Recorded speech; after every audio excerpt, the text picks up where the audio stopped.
Our demo artist for tonight, and her name is Carol Spohn. I think quite a few know her. She's been a long-time member of North Star. And tonight she's going to demo on Batik, and which I found very interesting and looks like very hard to do, but so wonderful to do. So anyway, so she's going to step you through all the different steps.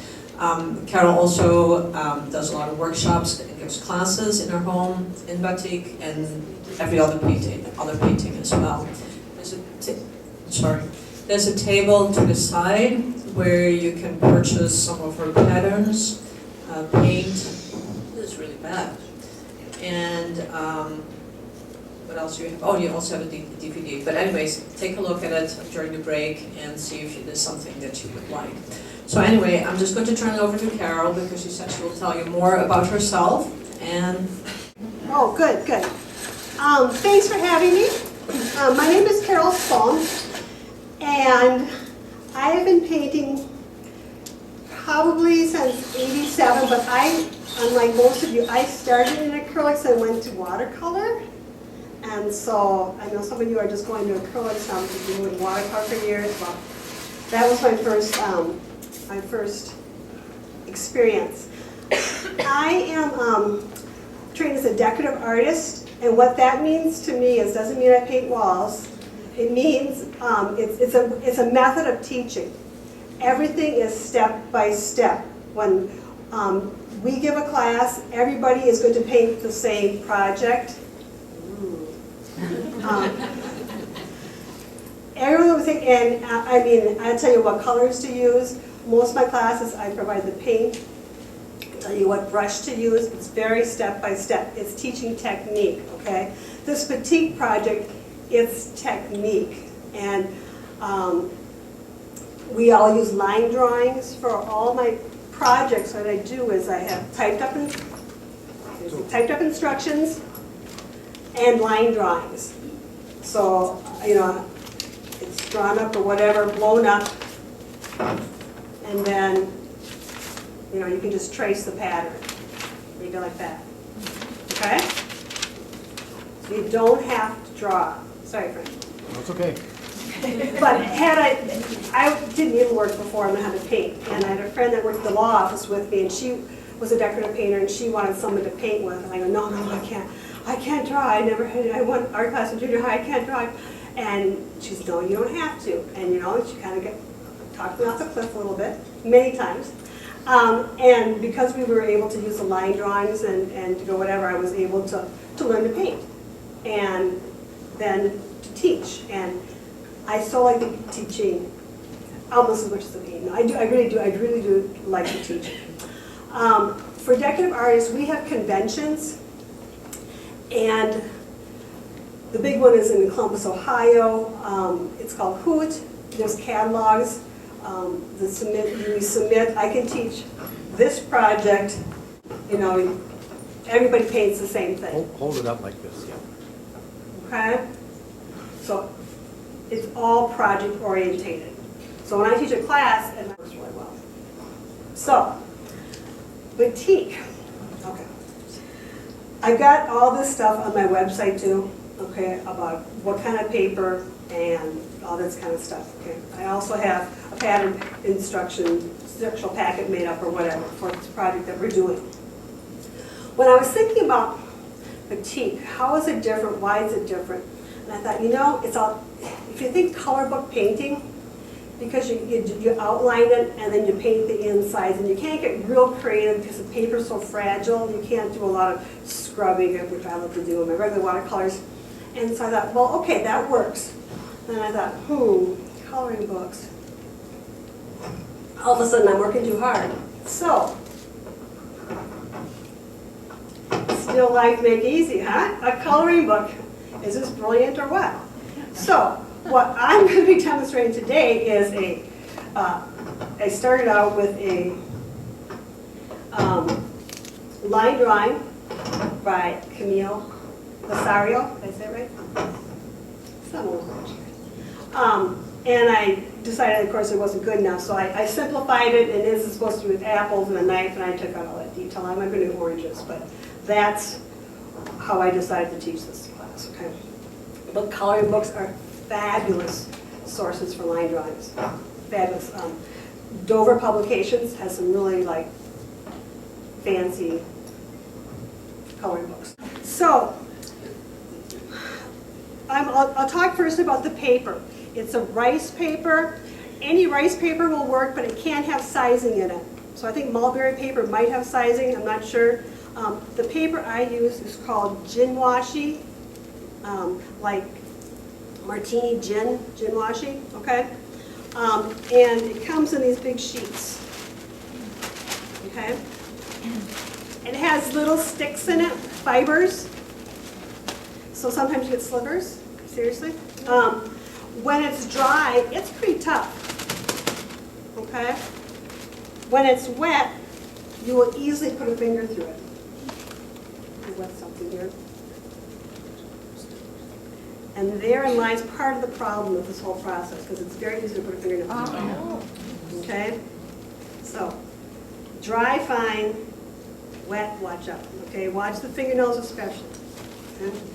How I like to have the deckled edge on all my paintings for the Mirror. so it's all the ruffled edges. Some people like to mat them. That's fine. You know, I don't cut my own mats. It's an extra expense. I pretty much just mount them on the paper, and I'll talk about that. But to get the deckled edge, you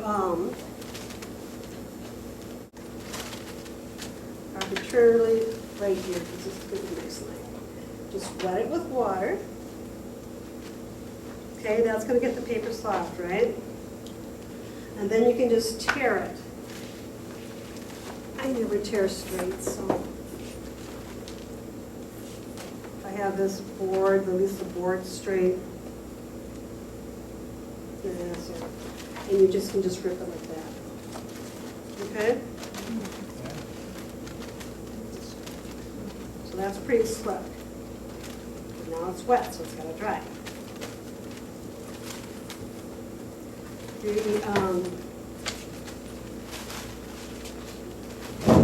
Those little sticks will grab paint and scoot it outside your line. Get over it. You're not going to control it. You can't stop it. You can't fix it. That's just what it's going to do. Sometimes it does. It doesn't always do it. But if you think, oh, I can paint over there, how do you get? That's what happened. Okay. The paper has a right side and a wrong side. The right side's the smooth side. You should draw on the right and paint on the right side. Okay. When tracing, use a black permanent waterproof ink. Because it says it's waterproof doesn't mean it is. So you have to try them out. I'll guarantee that microns won't bleed. Some people have problems with Sharpies. Sharpies work for me. And the other one I like to use is the Identa pen. I-D-E-N-T-I, Identa pen. Mostly because it has 2 points. And so I can use this to mark packages up or whatever, like a regular magic marker, and then use this other side. Once again, how wide you want your lines, that's kind of a preference. Some people really have a fine line. I like a thick line. Nothing subtle, so I would scribble on.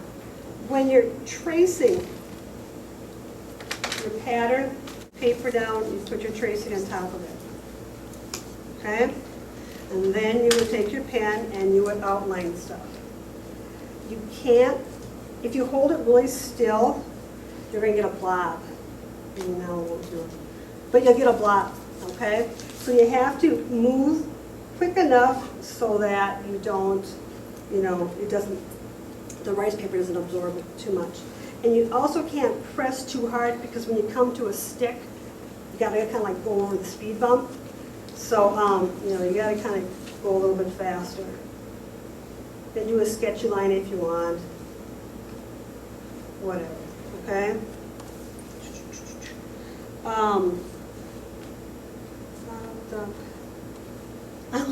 You will sign your painting before you paint it, okay? Because after you paint it, it'll have wax all over it, and it won't penetrate. So you'll want to sign your name. I'll sign my name. So you got to make that decision right away. So I already did. Okay. I guess I'll sign it. but it's kind of, I'm hitting the sticks. I mean, you gotta be kind of careful with that. Also, on some batiks, there'll be so many waxing steps that you don't know which is the right side and which is the wrong side. If you can read your name, that's how you'll tell it's the right side. Okay, wax. Okay, we talked about when the paper's wet, it's very fragile, okay? Paper has to be dry to put wax on it. Has to be dry. If it's not, it'll tear, because it'll be heavy or whatever. It'll also wick the wax somewhere else in your painting, okay? So just make sure it's dry. We use wax to protect the either painted items or to prevent paint from going there. And I'll be showing all this. When we wax, we're going to put wax paper about underneath it to give it strength. Because sometimes it'll get soft because it melts first before it hardens, and so the paper will be soft, so it'll be more fragile. Also, it'll kind of keep the mess on the wax paper and not everywhere else on your table. If you do use a hair dryer, make sure you use it on the cool setting because you will melt your wax again. I think you're drying your paint and all of a sudden, well, why do I have this stuff here? Well, how'd that happen? Well, it's because it melted again. So it's best just to let it dry on its own. Who's got the patience for that? Okay, the wax I use is canning wax that you get from the grocery store. I don't care what brand, okay, whatever they have at the grocery store. This is what works, okay? I am using this little melting pot, which is an expensive little thing. Usually I have a fry pan, electric fry pan that you get at garage sales, okay? That melts the wax. You heat the wax up to 180 degrees or so. It's got to be hot enough so it's melted and fluid, but not so hot that it boils or steams. That's a bad thing. It causes fire. So if you see that, tell me wax is too hot. The brushes you use in the batiking process are used for batiking, and that's it. You never get the wax out. So try not to pick up your good brushes. You know, have a separate brushes. I put little flags on these so that I know they're batik brushes, but also because if I have a fry pan, lots of times they'll slide into the wax. This kind of prevents it. Okay? They kind of rest on the outside of the pan. Okay? So would you use acrylic or watercolor brushes? Doesn't matter. Whatever's cheaper. These are those camel hair brushes that you get a whole wad for like $4 or something. Do with it. The bigger your shapes, the more successful the batik. Okay. There's a hot wax. It should be fine. Okay. Pretty on this white background. Otherwise, you're not going to be able to see it. Right?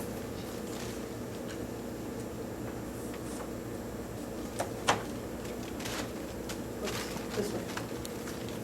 I've drawn everything already. And I've signed it. I also did my first coat of a wash of the gray to tint. I don't know if you can see this, but I tinted the wallpaper, I tinted the inside here, I tinted here. Mostly because I painted it, I got it wet. Then I took my neutral tint and I painted it in, and then I let it dry. Took a long time. If you paint a little drier, it's easier, but then you have the hard line, and I don't like hard lines, so you get that soft edge, it still has to be the wet. And when I paint watercolor, I paint wet into wet, and so learn to paint a different way. It's just learning curve isn't there. Now, do you have one layer of wax underneath here already or not? Say again? Do you have a layer of wax underneath this already or not? No, because I only use it to wax on it. I don't use it to paint on it. Oh, But having said that, I do need to put wax paper in. This is my ringer, huh? You didn't know that. But I haven't waxed anything. Normally I would wax this first part first and then do the background, but time-wise we didn't do it that way. So, I have a waxing diagram. Okay, once again, Other way color-coded, so I don't have to think. Other way around. Oh, sorry. Thank you. The yellow is the first step, but you can hardly see the yellow, but it's the edge of the bowl. A couple highlights in the glass, and then I spatter it. Mostly I spatter it because inevitably when you're waxing your piece, you're gonna drip, it's gonna be a blob.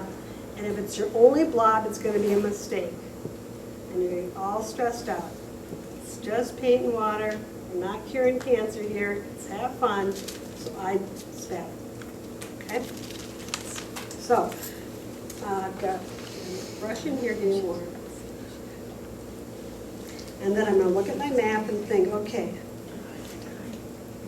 So are your first color, these first ones, are these the ones that are gonna stay up? White, white, white? White forever. That's what I thought. White forever. So,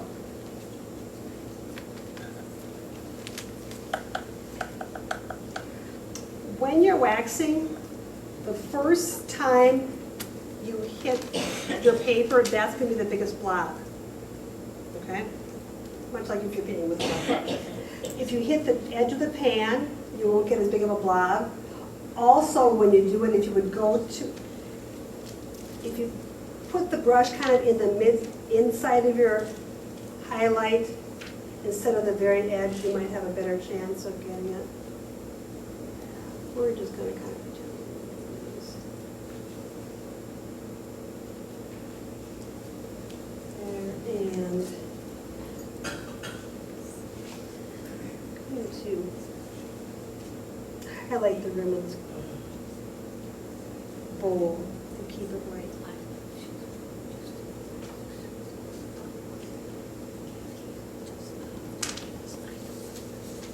Okay, and then I've got words and I've got pictures to say what I'm doing to wax.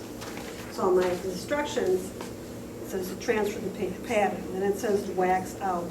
The highlights on the wine glass, and then a few sketchy lines. Yeah, that's going to happen. So you're now putting on where you want the paper to be white? Yep. So Arbitrary. These are cracks in the wallpaper. It's an old painting. And then I'm going to spatter, Splatter. which of course you can't see. It's called invisible painting. Yeah.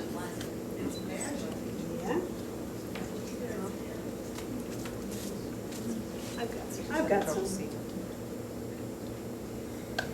Perfect, just the way I want it. We're just wax paper for now, we're going to be painting. Just a second. And let me talk quickly about the paint. It's Mission Gold Watercolor paint. Yeah. I can go in. It's a close. Korean brand paint. I was asked to try it probably about 6-8 months ago. It's really nice paint. It's very strong in color, and it doesn't have any thickening agents to it, so the pigment's really pure. Can you hold up like this? Yes. Because it's backwards on the screen.